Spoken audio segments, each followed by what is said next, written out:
Assalamualaikum warahmatullahi wabarakatuh. Segala puji dan syukur marilah kita panjatkan kepada Allah Subhanahu wa taala yang telah memberikan kita beribu-ribu kenikmatan dan juga kesehatan kepada kita semua.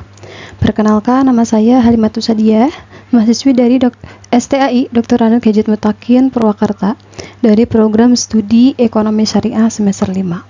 Pada video ini saya akan membahas mengenai standar profesional akuntan publik atau yang sering disebut juga dengan SPAP dan kode etik. Video ini saya buat untuk memenuhi tugas akhir dari salah satu mata kuliah, yaitu pemeriksaan akuntansi atau auditing dengan dosen pengampu yaitu Ibu Nunung Kurniasi SEMH.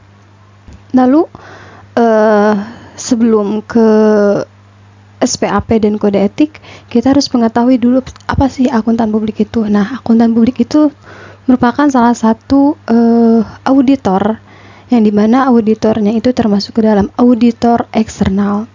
Jadi bisa teman-teman ketahui bahwa auditor itu terbagi menjadi dua, yaitu audit internal dan juga audit eksternal. Nah, dan akuntan publik sendiri itu termasuk ke dalam audit eksternal begitu. Nah, sehingga karena akuntan publik ini merupakan audit eksternal yang dimana itu tidak terikat kepada pihak manapun ataupun instansi manapun, sehingga ada standar profesionalnya sendiri gitu, dan juga kode etik yang diberlakukan pada si akuntan publik ini. Lalu apa sih SPAP atau standar akuntan publik itu? Nah, SPAP itu merupakan sebuah kodifikasi berbagai pernyataan standar teknis yang merupakan panduan dalam memberikan jasa bagi akuntan publik di Indonesia. Jadi secara singkatnya, SPAP ini tuh merupakan panduan atau pedoman, dan juga berfungsi sebagai acuan yang dipakai oleh akuntan publik ketika melaksanakan tugasnya sebagai auditor ataupun akuntan publik gitu ya. Terus kapan sih SPAP ini tuh ada atau dibentuk di Indonesia sendiri? Nah, jadi SPAP itu dibentuk di Indonesia itu awal mulanya pada tahun 1972 gitu. Bisa dilihat. Ini tuh ada beberapa perkembangan atau awal mulanya SPAP itu dibentuk. Nah, jadi SPAP itu dibentuk di tahun 1972, yang dimana yang menerbitkan atau yang membentuk SPAP ini tuh awalnya adalah IAI. Jadi di tahun 1972 IAI itu menerbitkan norma pemeriksaan akuntan yang disahkan oleh Kongres ketiga gitu. Nah, di dalam norma pemeriksaan akuntan itu mencakup tanggung jawab akuntan publik, unsur-unsur norma pemeriksaan akuntan yang antara lain meliputi pengkajian dan penilaian pengendalian intern, lalu bahan pembuktian dan penjelasan informatif, serta pembahasan mengenai peristiwa kemudian laporan khusus dari berkas pemeriksaan. Nah, lalu beberapa tahun kemudian, yaitu di tahun 82, yaitu pada tanggal 25 sampai 26 Oktober tahun 1982, di Kongres keempat, Komisi Norma Pemeriksaan Akuntan itu mengusulkan agar adanya penyempurnaan atas buku norma pemeriksaan akuntan yang lama. Jadi di tahun 82 itu di Kongres 4 ya, Komisi Norma Pemeriksaan itu ingin melakukan penyempurnaan dari buku norma yang diterbitkan di tahun 1972. Nah, setelah itu selang 2 tahun kemudian, di tahun 84 ya, di tanggal 11 Maret 1984 itu diselesaikan konsep norma pemeriksaan akuntan yang telah disempurnakan oleh Komite Norma Pemeriksaan Akuntan. Nah, ketika mengusulkan untuk penyempurnaan ya, untuk menyempurnakan si buku norma pemeriksaan itu, IAI ini membentuk sebuah komite gitu, Komite Norma Pemeriksaan Akuntan yang masa periodenya itu selama 4 tahun, yaitu dimulai dari 1982 sampai 1986 gitu. Nah, di tahun 1986, yaitu pada tanggal 19 April, norma pemeriksaan akuntan itu yang telah diteliti ya dan disempurnakan oleh pengesahan itu disahkan oleh pengurus Pusat Ikatan Akuntan Indonesia atau IAI sebagai norma pemeriksaan yang berlaku efektif selambat-lambatnya untuk penugasan pemeriksaan atas laporan keuangan yang diterima setelah tanggal 31 Desember 1986. Jadi di tahun 1988 ini tuh norma pemeriksaan yang telah diteliti dan juga disempurnakan itu disahkan dan juga ditetapkan dan diberlakukan. Begitu. Lalu di tahun selanjutnya, beberapa tahun kemudian ya, di tahun 1992, IAI itu menerbitkan norma pemeriksaan akuntan yang edisi revisi yang dimana itu dimasukkan suplemen nomor 1 sampai dengan nomor 12 dan juga interpretasi nomor 1 sampai nomor 2. Lalu nih, setelah 1982 ya, di 2 tahun kemudian, yaitu di tahun 1994, dalam Kongres ke-7 IAI, itu dilakukan pengesahan pada standar profesional akuntan publik yang secara garis besar itu memiliki atau berisi 4 poin. Yang pertama yaitu uraian mengenai standar profesional akuntan publik. Lalu yang kedua, berbagai pernyataan standar auditing yang telah diklasifikasikan. Yang ketiga, berbagai pernyataan standar atestasi yang telah diklasifikasikan. Dan yang terakhir yaitu pernyataan jasa akuntansi dan review. Jadi ini merupakan keempat poin itu merupakan isi dari standar profesional akuntan publik yang disahkan pada Kongres ke-7 IAI di tahun 1994. Nah, lalu di pertengahan tahun 1999, IAI itu juga merubah nama Komite Norma Pemeriksaan Akuntan yang dibentuk pada tahun 1982 itu menjadi Dewan Standar Profesional Akuntan Publik atau yang disingkat dengan DSPAP. Jadi selama tahun 1999 itu Dewan melakukan perubahan atas standar profesional akuntan publik per tanggal 1 Agustus 1994 dan menerbitkannya dalam buku yang diberi judul Standar Profesional Akuntan Publik per 1 tanggal 2001. Jadi akhirnya di tahun 1999 itu keluarlah buku yang diberi judul SPAP per tanggal 1 Januari 2001 gitu. Lalu apa aja sih isi dari SPAP per tanggal Januari 2001 itu? Nah, jadi SPAP per tanggal 1 Januari 2001 itu terdiri dari 5 standar. Nah, kelima standar dari SPAP per 1 Agustus 2001 itu ada 5 ya, tadi disebutkan bahwa kelima ini itu apa saja. Yang pertama yaitu standar auditing, lalu ada standar atestasi, lalu yang ketiga yaitu standar jasa akuntansi dan review, yang keempat yaitu standar jasa konsultasi, dan juga yang terakhir yaitu standar pengendalian mutu. Nah, kelima ini tuh standar yang diberlakukan dan ditetapkan yang ada di SPAP per 1 Agustus 2001 gitu. Dan SPAP ini tuh termasuk ke dalam SPAP yang lama. Nah, lalu selain itu ada 10 standar auditing yang berlaku gitu. Jadi dalam standar auditing itu ada 10 standar yang diberlakukan. Jadi dalam 10 standar ini tuh terbagi juga menjadi 3 poin ya, yaitu standar umum, standar pekerjaan lapangan, dan juga standar pelaporan. Nah, di dalam standar umum itu ada 3 poin. Di standar pekerjaan lapangan itu ada 3 poin, dan di standar pelaporan itu ada 4 poin. Yang dimana pada standar umum itu bersifat pribadi dan berkaitan dengan persyaratan auditor dan mutu pekerjaannya, yang berbeda dengan standar yang berkaitan dengan pelaksanaan pekerjaan lapangan dan pelaporan. Serta pribadi atau standar umum ini berlaku sama dalam bidang pelaksanaan pekerjaan dan laporan.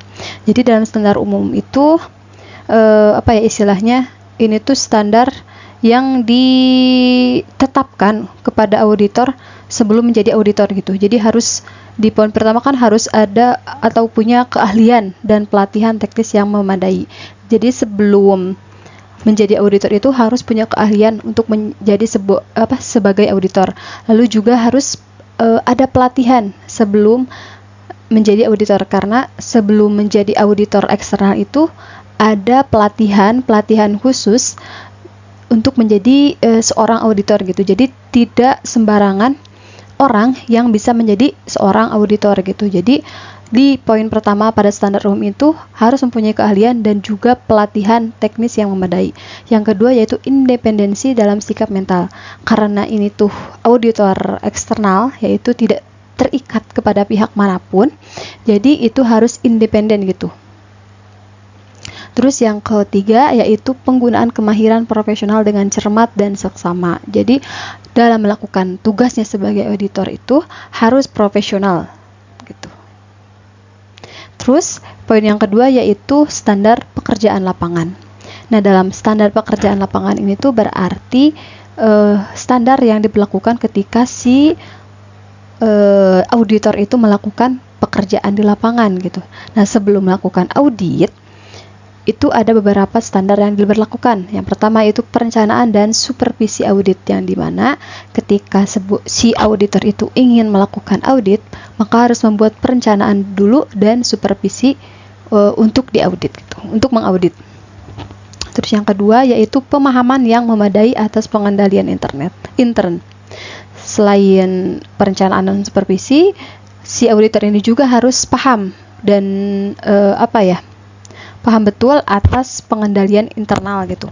Dan yang terakhir pada pada standar pekerjaan lapangan itu harus ada bukti audit yang kompeten, yang cukup agar menghasilkan hasil yang baik gitu, dengan opini-opini yang bagus gitu. Terus yang ketiga yaitu standar pelaporan. Nah, terakhir yaitu standar pelaporan, di mana standar pelaporan ini tuh berarti ketika audit udah dilakukan maka harus ada pelaporan. Nah, pada standar inilah yang ditetapkan. Lalu apa saja pada standar pelaporan itu? Yaitu pernyataan tentang kesesuaian laporan keuangan dengan prinsip akuntansi yang berlaku umum. Jadi apakah sih laporan keuangan perusahaan itu yang diauditnya itu sesuai atau tidak gitu. Terus yang kedua, pernyataan mengenai ketidakkonsistenan penerapan prinsip akuntansi yang berlaku. Apakah konsisten tidak dalam menerapkan prinsip akuntansi yang berlaku umum pada laporan keuangannya atau pada bagian-bagian yang lainnya gitu. Terus yang ketiga yaitu pengungkapan informatif dalam laporan keuangan. Terus yang keempat, yang terakhir yaitu pernyataan pendapat atas laporan keuangan secara keseluruhan. Berarti jadi ini inti dari serangkaian audit yang dilakukan oleh seorang auditor, yaitu melakukan atau mengeluarkan pendapat, yang dimana pendapat itu tuh ada 5, yaitu WTP, WDP, terus tidak wajar, dan tidak memberikan pendapat. Dan opini yang paling bagusnya itu adalah WTP atau unqualified opinion, atau wajar tanpa pengecualian. Dan opini WTP ini tuh merupakan keinginan semua perusahaan, terus instansi gitu ya, yang melakukan audit gitu. Itu opini WTP ini tuh adalah hasil yang paling diinginkan gitu ketika sebuah perusahaan atau instansi melakukan audit. Nah, selanjutnya ada struktur SPAP baru yang dikeluarkan di tahun 2011, yang dimana SPAP dalam UU nomor 5 tahun 2011 ini tuh sebagai acuan yang ditetapkan menjadi ukuran mutu yang wajib dipatuhi oleh akuntan publik dalam pemberian jasanya. Yang dimana dalam struktur SPAP baru ini tuh ada 4, dan ada 2 yang sudah diterapkan dalam SPAP, yaitu standar audit atau SA dan standar perikatan review atau SPR. Dan 2-nya lagi itu masih dalam bentuk exposure draft atau ID, yang dimana itu apa saja, yaitu standar perikatan asuransi lain atau SPA dan standar jasa terkait atau SJT. Nah, ini standar audit atau standar auditing yang ada di SPAP baru, yaitu ada 6 poin. Yang pertama, prinsip umum dan tanggung jawab, lalu prinsip risiko dan respon terhadap risiko yang dinilai, lalu yang ketiga bukti audit, yang keempat penggunaan hasil pekerjaan pihak lain, lalu yang kelima kesimpulan audit dan pelaporan, dan yang terakhir yaitu area khusus. Dan yang hijau-hijau ini tuh adalah standar-standar gitu. Contohnya ini SA atau standar audit 200 itu berlaku untuk prinsip umum dan tanggung jawab. Terus SA 300 itu untuk penilaian risiko dan respon terhadap risiko yang dinilai. Begitupun yang lainnya begitu.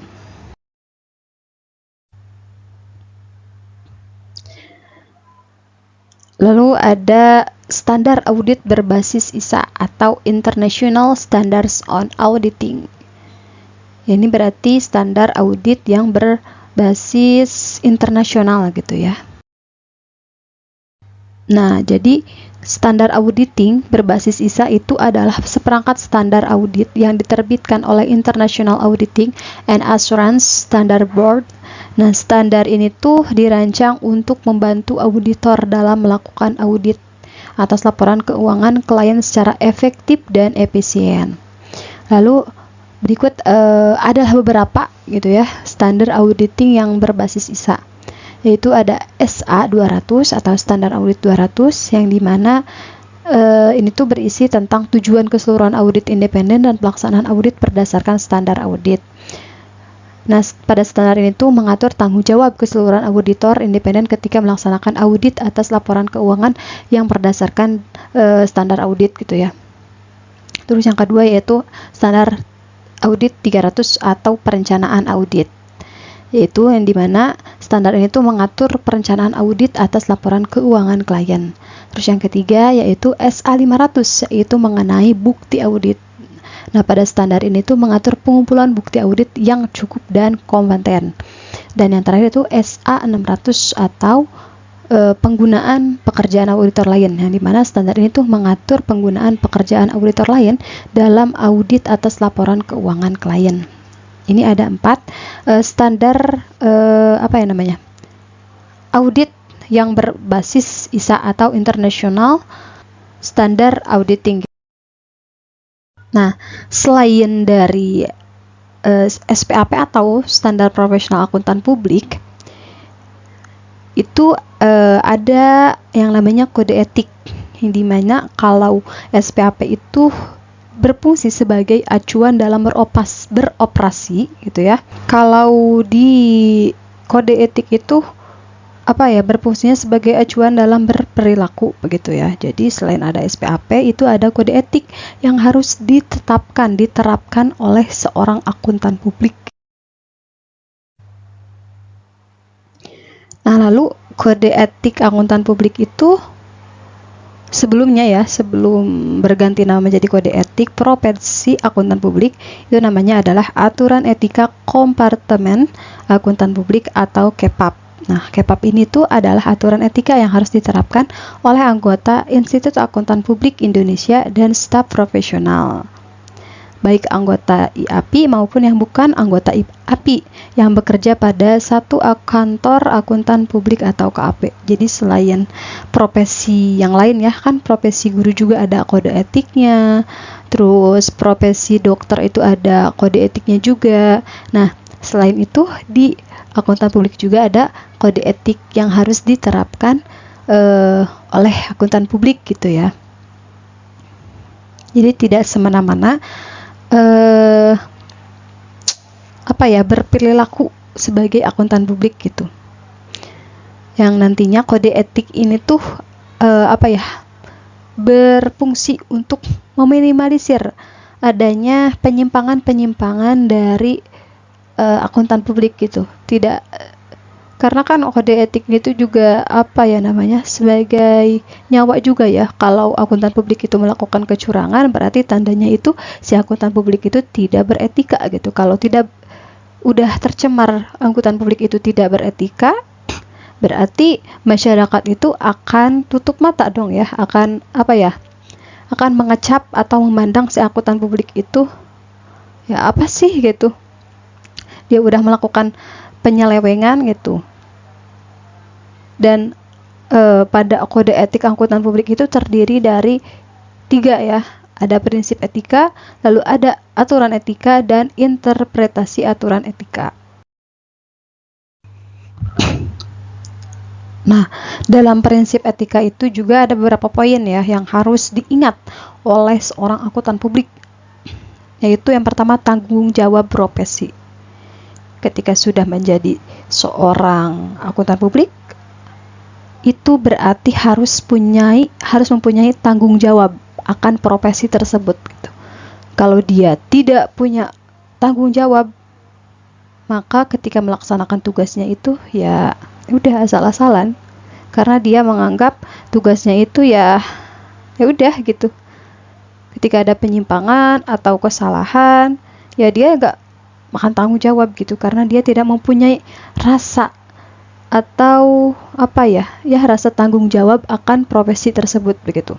Terus yang kedua, kepentingan publik. Jadi bukan hanya menjadi seorang akuntan publik ya, bukan hanya untuk memuaskan diri sendiri aja ya, tetapi juga harus mementingkan kepentingan publik gitu. Karena kan akuntan publik itu independen ya, jadi nggak terikat kepada siapapun dan instansi apapun gitu. Lalu yang ketiga yaitu harus mempunyai integritas. Sebagai akuntan publik itu harus mempunyai integritas yang tinggi gitu. Terus yang keempat yaitu objektivitas. Jadi harus bersifat objektif, jangan subjektif. Jadi harus independen ya. Terus yang kelima yaitu kompetensi dan kehati-hatian profesional. Jadi dalam melaksanakan tugasnya itu harus hati-hati gitu. Karena dalam melakukan audit itu bisa dibilang pekerjaan yang ngeri-ngeri sedap juga ya kalau menurut saya. Karena tanggung jawabnya juga besar juga gitu. Terus yang selanjutnya yaitu kerahasiaan. Untuk menjadi akuntan publik itu harus menjaga kerahasiaan, kan nggak mungkin kan kita mengaudit laporan keuangan, terus laporan keuangannya itu kita disebarluaskan gitu kan, itu tidak beretis, tidak beretika gitu ya. Jadi harus mempunyai prinsip kerahasiaan gitu dalam bertugas menjalankan akuntan publik atau auditor gitu ya. Terus selanjutnya itu perilaku profesional, jadi harus profesional. Terus yang terakhir yaitu standar teknis. Lalu aturan etika nih. Aturan etika itu 3. Tadi juga ada disebutkan ya di prinsip etika, karena saling berkesinambungan antara prinsip dan aturan etika ya. Ada independensi, integritas, dan objektivitas. Nah, untuk independensi, anggota KAP itu harus selalu mempertahankan sikap mental independen di dalam memberikan jasa profesional. Dan sikap mental independen itu tersebut harus meliputi independen dalam fakta maupun dalam penampilan. Jadi jangan terikat kepada siapapun, kepada instansi apapun gitu. Jangan karena dikasih uang besar gitu ya. Jadi kita melakukan auditnya itu ya sesuai keinginan yang kita audit gitu. Jadi sikap itu tuh harus dihindari oleh seorang akuntan publik gitu. Karena ketika perilaku tersebut dilakukan secara terus-menerus, itu juga akan menghilangkan integritas dari si akuntan publik tersebut gitu. Jadi si masyarakat pun gak akan percaya lagi gitu ya. Terus yang kedua yaitu integritas dan objektivitas. Nah, dalam hal ini tuh anggota KAP harus mempertahankan integritas dan objektivitasnya. harus bebas dari benturan kepentingan dan tidak boleh membiarkan faktor salah saji material yang diketahuinya atau mengalihkan pertimbangannya kepada pihak lain. Jadi ketika ada salah saji material, maka dia harus tanggung jawab. Dan juga ketika ada salah saji itu, dia kan berarti bilang ya, ini ada kesalahan nih, salah saji nih, tidak sesuai dengan prinsip-prinsip akuntansinya, contohnya seperti itu. Nah, kata si yang diauditnya itu, udah nggak apa-apa lah, nanti saya bayar mahal kamu, tapi ini nantinya sesuaiin aja gitu. Nah, itu nggak boleh tuh oleh akuntan publik itu, aturan itu nggak boleh dilanggar gitu, karena itu akan menurunkan integritas dan objektivitas. Tuh. Jadi ini tuh 3 aturan yang harus dipegang banget oleh akuntan publik, yaitu independen, integritas, dan objektivitas. Lalu selain ketiga tadi juga ada standar umum dan prinsip akuntansi. Nah, dalam standar umum itu aturannya itu kompetensi profesional, kecermatan dan keseksama profesional, lalu perencanaan dan supervisi, dan data relevan dan memadai. Gitu. Ini yang harus ada, aturan yang ada pada standar umum gitu. Terus pada prinsip akuntansi. Nah, anggota KAP itu tidak diperkenankan. Yang pertama, menyatakan pendapat atau memberikan penegasan bahwa laporan keuangan atau data keuangan lain suatu entitas itu disajikan sesuai dengan prinsip akuntansi yang berlaku umum. Jadi aturannya ketika melakukan audit itu harus memeriksa apakah si laporan auditnya itu sesuai tidak penyajiannya dengan prinsip akuntansi yang berlaku umum gitu. Berarti kalau tidak ya berarti sampaikan tidak, kalau sesuai ya sampaikan sesuai gitu, jangan yang sesuai jadi tidak, yang tidak jadi sesuai gitu. Berarti itu sudah tidak independen dan tidak berintegritas dan juga tidak objektif begitu ya. Terus yang kedua, menyatakan bahwa ia tidak menemukan perlunya modifikasi material yang harus dilakukan terhadap laporan atau data tersebut agar sesuai dengan prinsip akuntansi yang berlaku. Dan apabila laporan tersebut membuat penyimpangan yang berdampak material terhadap laporan atau data secara keseluruhan dari prinsip-prinsip akuntansi yang ditetapkan oleh Badan Pengatur Standar yang ditetapkan IAI. Selanjutnya yaitu aturan etika yang ketiga ya, berarti itu harus tanggung jawab kepada klien. Nah, informasi klien itu bersifat rahasia. Jadi, anggota KAP itu tidak diperkenankan untuk mengungkapkan informasi klien tanpa persetujuan dari si kliennya. Jadi, kalau si kliennya boleh nih yang ini disebarluaskan boleh, tapi yang ini tidak gitu. Jadi, kerahasiaan informasi dari klien itu tidak diperkenankan diungkapkan gitu. Tetapi kecuali jika si kliennya itu memperbolehkan untuk diungkapkan gitu. Nah, di dalam tanggung jawab dan praktek lain itu anggota itu tidak diperkenankan melakukan tindakan atau mengucapkan kata-kata yang mencemarkan profesi iklan, promisi, dan juga kegiatan pemasaran lainnya. Anggota dalam menjalankan praktik itu harus diperkenankan mencari klien melalui pemasangan iklan, terus melakukan promosi pemasaran dan kegiatan pemasaran lainnya, sepanjang itu tidak merendahkan atra profesi. Lalu ada tanggung jawab kepada rekan seprofesi. Selain kepada tanggung jawab kepada klien, lalu juga kepada kepada klien ya. Terus juga harus ada tanggung jawab kepada rekan seprofesi, yang dimana anggota wajib itu memelihara citra profesi dan dengan tidak melakukan perkataan dan perbuatan yang dapat merusak reputasi rekan seprofesi. Jadi jangan saling menjatuhkan antara rekan seprofesi gitu. Terus yang kedua, anggota itu wajib berkomunikasi tertulis dengan akuntan pendahulu bila akan mengadakan perikatan. audit menggantikan akuntan publik terdahulu atau untuk tahun buku yang sama ditunjuk akuntan publik lain dengan jenis dan periode serta tujuan yang berlainan. Jadi mungkin contoh gini, ketika pada perusahaan tertentu ya, perusahaan A itu sudah bekerja sama dengan akuntan publik yang bekerja di KAP B gitu ya. Nah, lalu di tahun berikutnya si perusahaan ini A ini juga ingin melakukan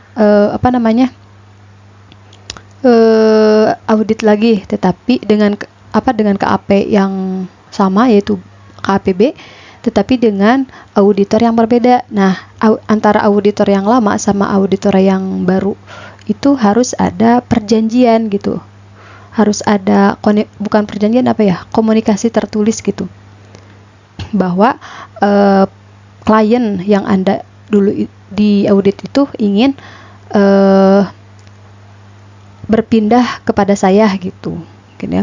Terus yang ketiga, akuntan publik terdahulu itu wajib menanggapi secara tertulis permintaan komunikasi dari akuntan pengganti secara memadai.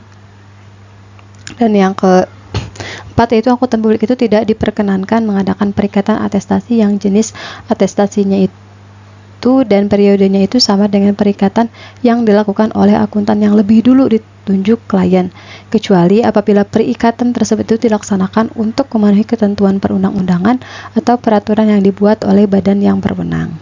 Itu tanggung jawab kepada rekan seprofesi gitu. Jadi ada beberapa poin ya yang harus diingat oleh akuntan publik dalam berprofesi gitu. Lalu yang terakhir itu interpretasi etika. Nah, interpretasi aturan etika itu merupakan interpretasi yang dikeluarkan oleh badan yang dibentuk oleh himpunan setelah memperhatikan tanggapan dari anggota dan juga pihak-pihak berkepentingan lainnya sebagai panduan dalam menerapkan aturan etika tanpa dimaksudkan untuk membatasi lingkungan dan juga penerapannya. Nah, pernyataan etika profesi yang berlaku itu saat ini dapat dipakai sebagai interpretasi dan atau aturan etika sampai dikeluarkannya aturan dan interpretasi baru untuk menggantikannya. Begitu. Jadi mungkin cukup sekian ya yang dapat saya sampaikan mengenai standar profesional akuntan publik dan kode etik akuntan publik. Wassalamualaikum warahmatullahi wabarakatuh.